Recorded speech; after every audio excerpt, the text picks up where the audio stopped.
Hey, how's it going? Welcome back to the Social.in account. I am Pradeep, and this week on the Social Media Weekly, we're talking about Google making some changes to their shopping product, we're talking about Google potentially launching a smart debit card, and we're explaining the Facebook Reliance Jio deal. Let's get started.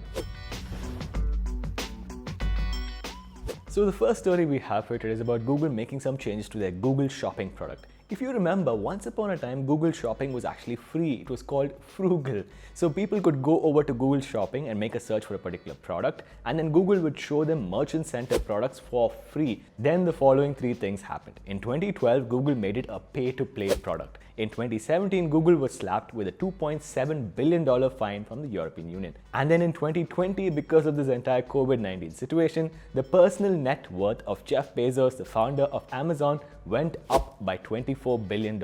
So obviously, Google is now interested in shopping. Google has made the following change, wherein if you are a Google Merchant Center user, you can go over to Growth and then tap on Manage Programs and then tap on Surface on Google, and Google will show your products inside of Google Shopping for free. It's a good move by Google, but obviously they want to get in on the shopping game. The next story has to do with the potential launch of a Google Smart Debit Card. So in 2013, Google actually launched a Google Wallet Smart Debit Card and then shut it down in 2016. Well, now TechCrunch is reporting, according to the link in the description right next to that like button, that Google is potentially working on a new smart debit card in partnership with various banks like Citibank. It is going to be a physical card linked to a virtual application wherein users can manage their purchases, check their balance, and even close their account. As to why Google is doing this, well, it's to compete with Apple Card, but it's also the same reason that Google does anything else, to improve their ad targeting and get all of your data.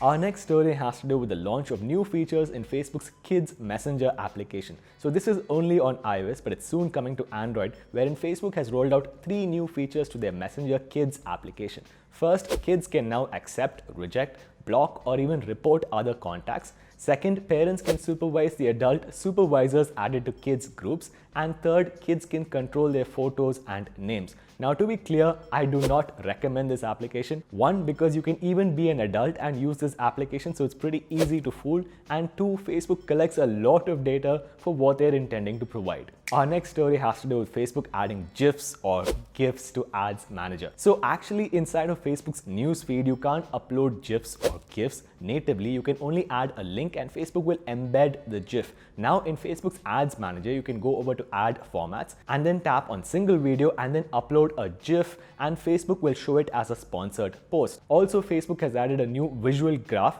wherein it will show you, surprise, surprise, that if you spend more money, Facebook will show your ad to more people. Facebook, I have a question here. Is there a point inside the graph wherein if you spend more money, the marginal rate of return will be less, thereby meaning that you should spend less money? Our final story of the day has to do with the Facebook Reliance Jio deal. Let's make one thing clear. Reliance Jio is not a separate listed company. It is a subsidiary of Reliance Industries Limited, which is India's largest company and is owned by Asia's richest man, Mukesh Ambani. Facebook has put in $5.7 billion to get a 9.99% stake inside Reliance Jio for 43,000 crores. Here are the numbers for the various platforms. Facebook's WhatsApp has 400 million users in India, Reliance Jio has 380 million subscribers in India, and together they want to enable 30 million small and medium businesses to set up online using JioMart. Here are 2 areas in which Facebook and Reliance have differed in the past. Facebook's WhatsApp is end-to-end encrypted,